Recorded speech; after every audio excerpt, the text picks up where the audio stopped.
Paisanas y paisanos, muy buenas noches tengan todos ustedes. Hoy 10 de junio, viernes 10 de junio del 2022, no quiero pasar por alto un acontecimiento trascendental en la historia ya del México moderno, como lo fue el 10 de junio de 1971.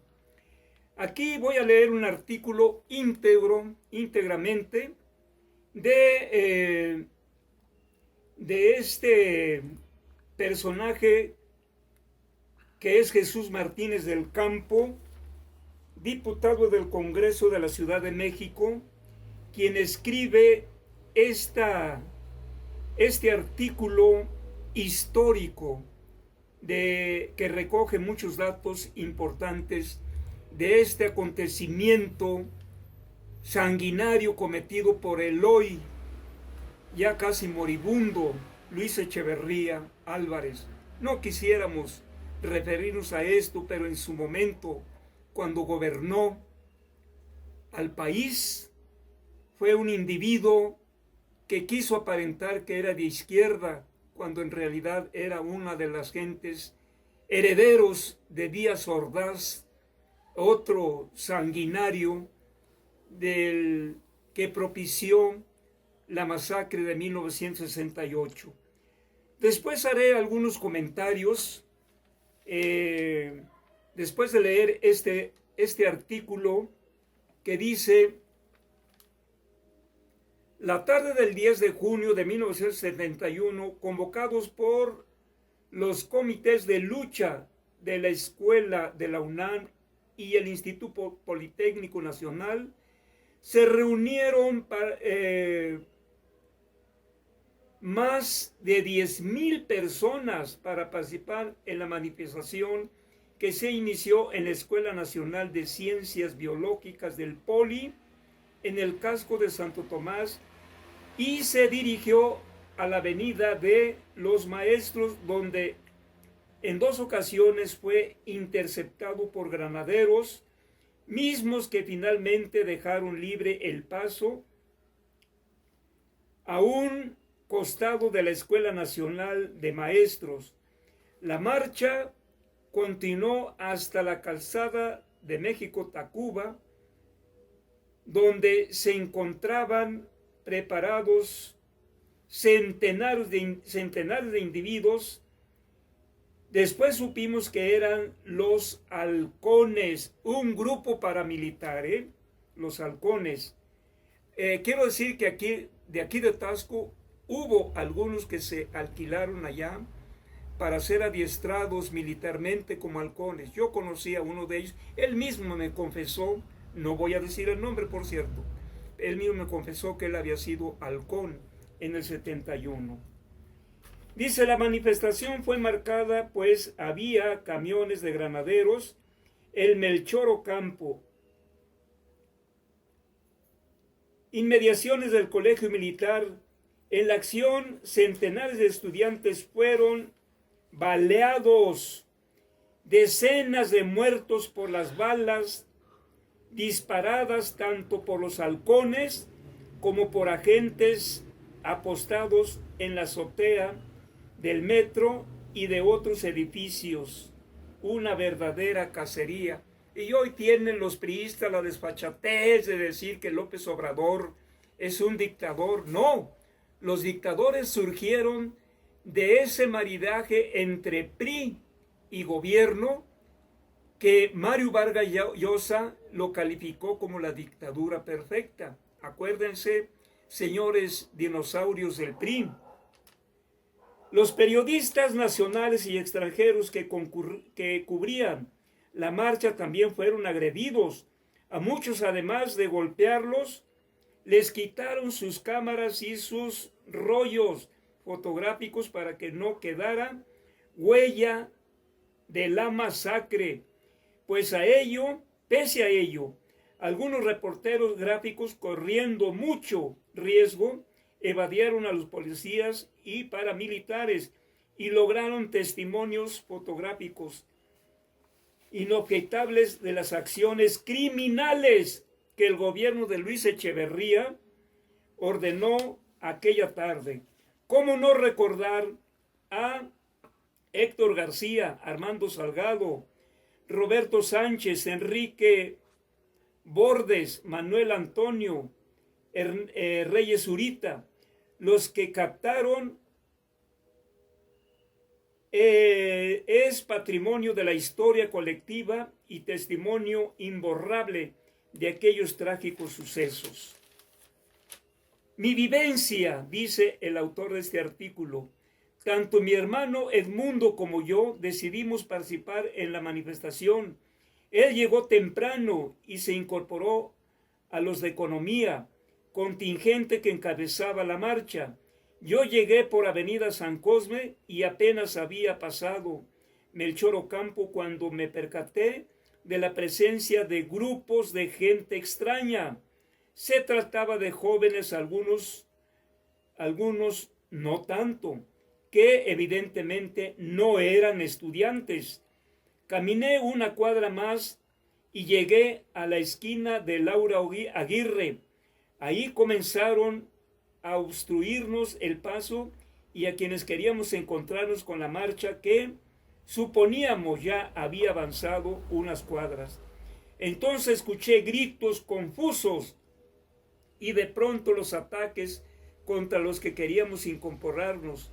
Los halcones nos corretearon, corrían de manera organizada como pelotones y comandos, nos agredían a golpes y algunos llevaban varas de bambú y otras armas.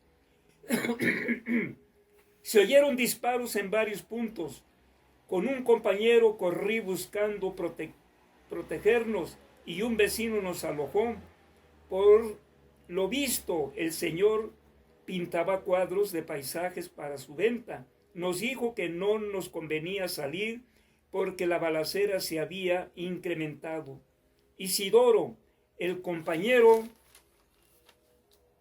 con el que entré en ese departamento, recordando el 2 de octubre, dijo que podría tratarse de tanquetas con lo que estaban disparando. Nuestra angustia crecía y nos salimos del departamento.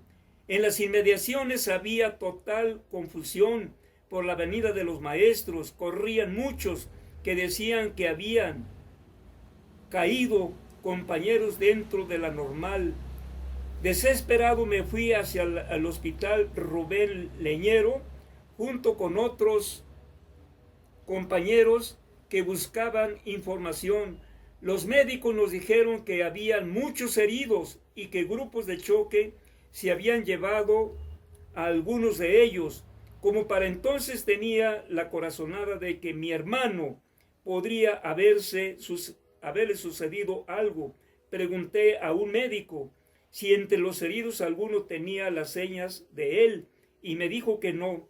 Después fui enterado por unos amigos que estuvieron cerca de Edmundo que mi hermano, que entonces tenía 20 años, había caído herido en la esquina de Tlaloc y San Cosme, que había recibido un tiro en el tórax disparado desde una azotea, mismo que le produjo la muerte. Ninguna ayuda pudo llegar, imposible bajo la metralla.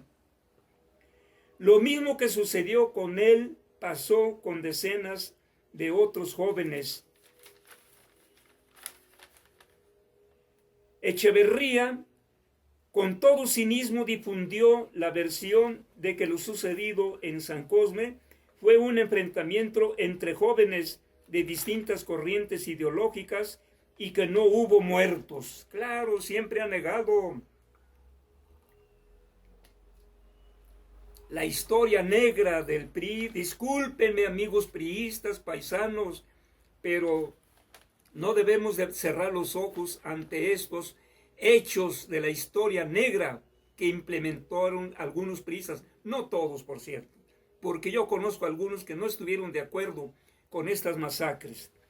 Días después, en una parodia de investigación, la Procuraduría General de la República difundió que se había producido daños en un negocio donde vendían pollos rostizados y que el dueño exigía la reparación del daño por cristales rotos. Durante muchos años los sucesivos gobiernos no llevaron a cabo ninguna investigación de la masacre del 10 de junio, como tampoco había hecho sobre el 2 de octubre. Pero también cabe decir que en la masacre del 68, el embajador de aquella época que me parece que era el embajador norteamericano en México, Robert H. McBride, a ver, pronúncialo, Apolo, aquí, pronúncialo, es un norteamericano. Robert H. McBride. McBride. Hablaron de una conspiración comunista, cuando en realidad el Partido Comunista en México fue el primer partido surgido, formado en 1919. Entonces ya no era nuevo esto del comunismo. El injerencismo norteamericano, desde que se formuló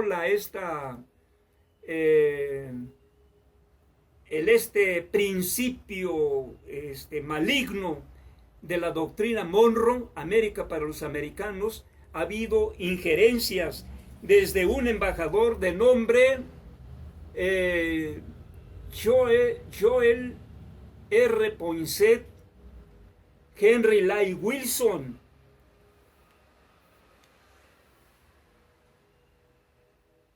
y que hablamos de Robert H. McBride, Apolo, McBride. Ellos fueron los que intrigaron. Por eso hoy en día, en la Cumbre de las Américas, el canciller mexicano afirmó que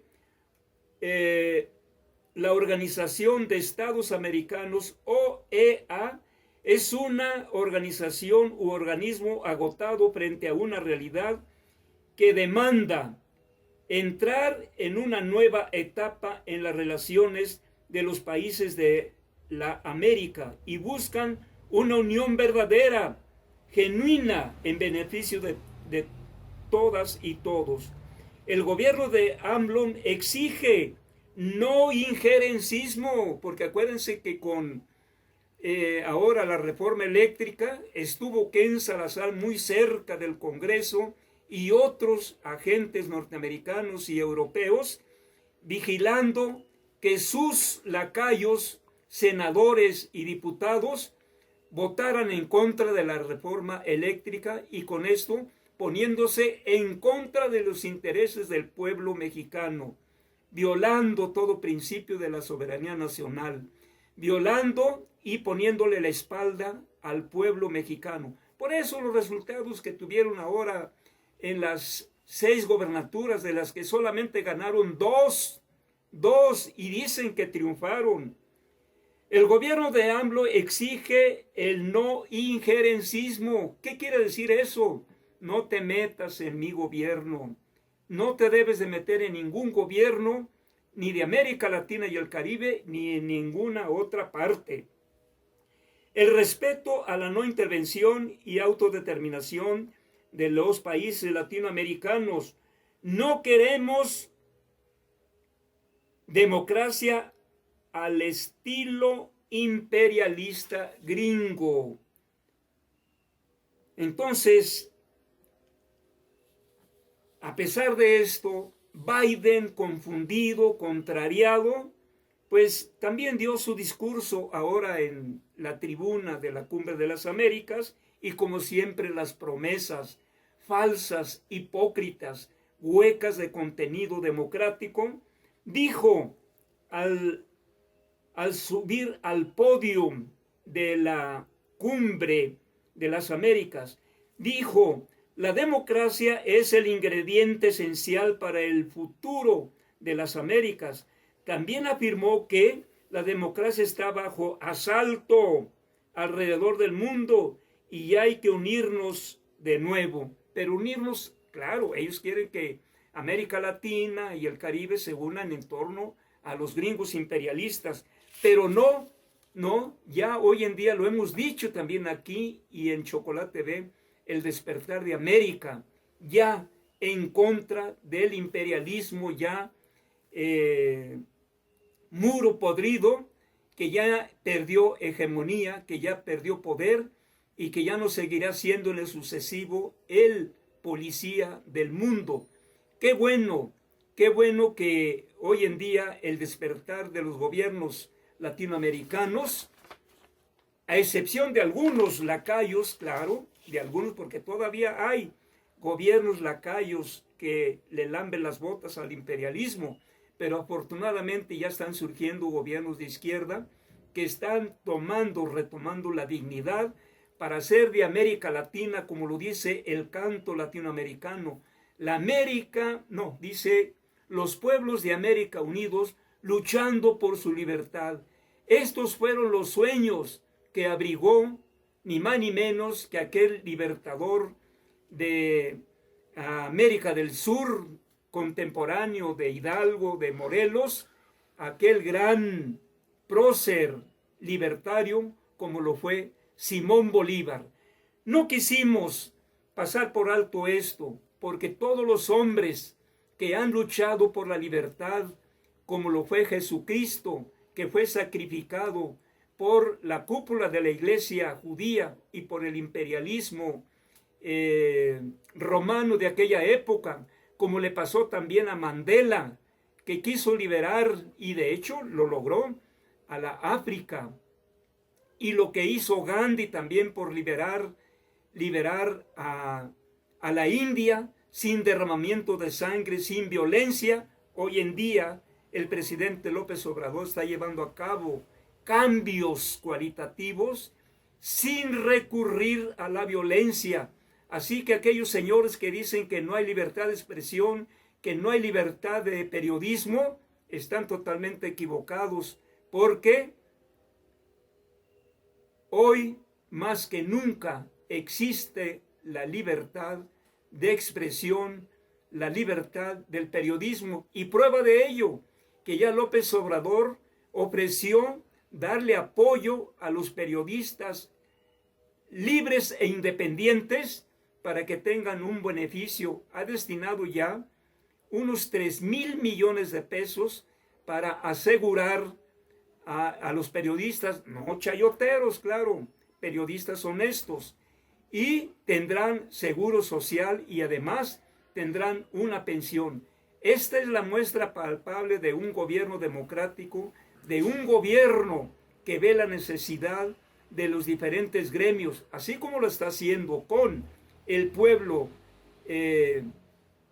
más menesteroso, así lo va a hacer también con los periodistas. Así que, señores periodistas, pues a ver si ahora ya con esto cambia su actitud, que no es de todos, no todos atacan al presidente, eso también yo lo reconozco, pero hay algunos que nada más opinan sin conocimiento de causa y se burlan y atacan, pero mal hecho, porque nunca antes otros presidentes de los dinosaurios y de los neoliberales tenían embosados a los periodistas. Claro que los chayoteros pues hablaban siempre a favor porque recibían el chayote, pero los que no, esos eran reprimidos. Hoy en día no hay represión, y por eso se dan gusto de hablar a lo estúpido, como Loret de Mola, como Sergio Ramos, como otros más de Televisa y TV Azteca. ¿Y por qué están resentidos? Porque perdieron el chayote. Amigos periodistas, qué bueno que hoy en día tenemos esta buena noticia y esperemos que pronto ese beneficio llegue para los periodistas honestos, independientes. Paisanas y paisanos, muchas gracias por escuchar estos comentarios. Les pido que ¿cómo se dice, Apolo? Compartan estos videos y que den su opinión, porque México se transforma de una manera democrática y en completa paz. Paisanas y paisanos, muy buenas noches. Bienvenidos a su canal Politicón de Tasco que conduce un servidor, profesor Agustín Alanis Arciniega, y nos veremos próximamente en otro programa. Hasta pronto. 20.